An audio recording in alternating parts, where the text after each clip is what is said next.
A gente vai falar dos estados-chave daqui a pouquinho, mas, Diego, eu quero conversar contigo de novo, porque a gente tem uma atualização, certo? A Nancy Pelosi, presidente da Câmara, né, se pronunciou sobre a eleição legislativa.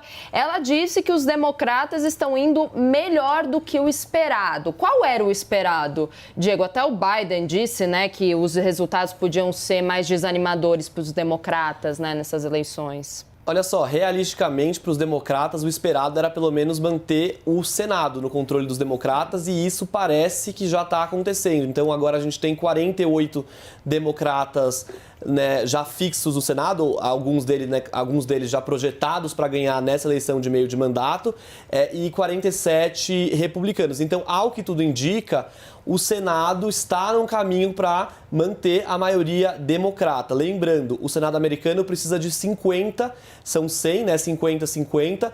Precisa chegar até 50, então, os democratas, 50 senadores eleitos pelo Partido Democrata, e aí vão ficar 50 republicanos, só que nos Estados Unidos, importante lembrar também, Isa, a vice-presidente acumula a função de presidente do Senado também. Então, Kamala Harris desempata qualquer votação, ela é uma democrata, vai desempatar a votação a favor dos democratas. Então, os democratas estão numa margem já muito próxima para manter o Senado.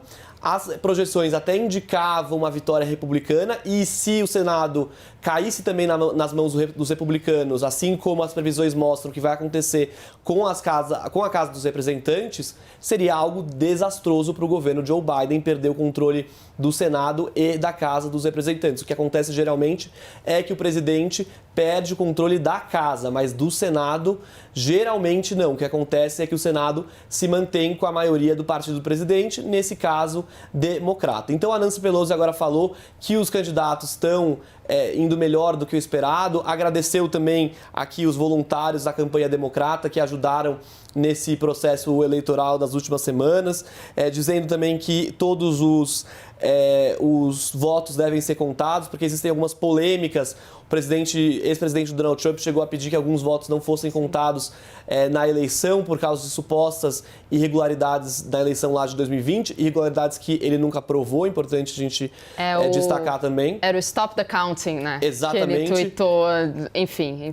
Em alguns estados importantes, como a Geórgia, como o Arizona, que também agora são estados importantes nessa eleição de meio de mandato, mas a Nancy Pelosi é uma líder democrata muito importante, uma voz democrata muito importante, é uma das políticas mais antigas, mais experientes dos Estados Unidos, tem mais de 80 anos de idade. Ela voltou às manchetes nas últimas semanas por causa de um ataque que o marido dela sofreu em casa.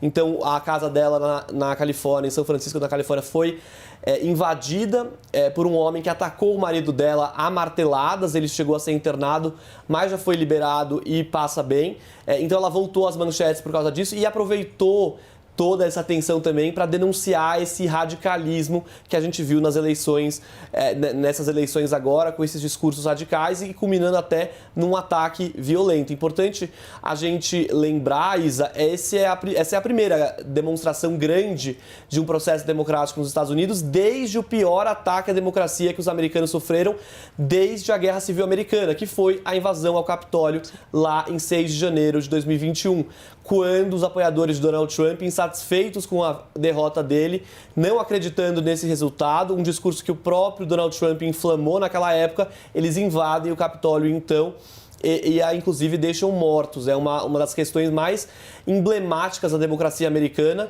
e algo que marcou muito esse pós-eleição com Joe Biden no poder, Isa. Com certeza. Diego, você mencionou na sua fala estados importantes para essa eleição, né? Geórgia, a gente está falando também da Pensilvânia, também da Flórida, claro, New Hampshire, Wisconsin.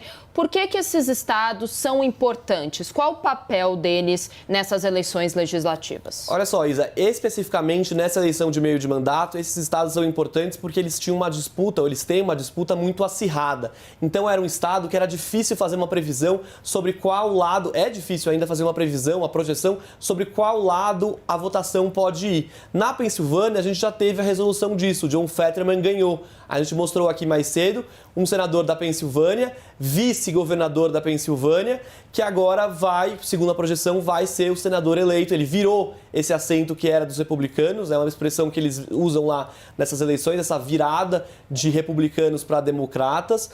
E a Pensilvânia, então, era um estado crítico, inclusive que recebeu apoio, esse candidato John Fetterman, agora senador, segundo a projeção, recebeu apoio do próprio presidente Joe Biden e do ex-presidente Barack Obama.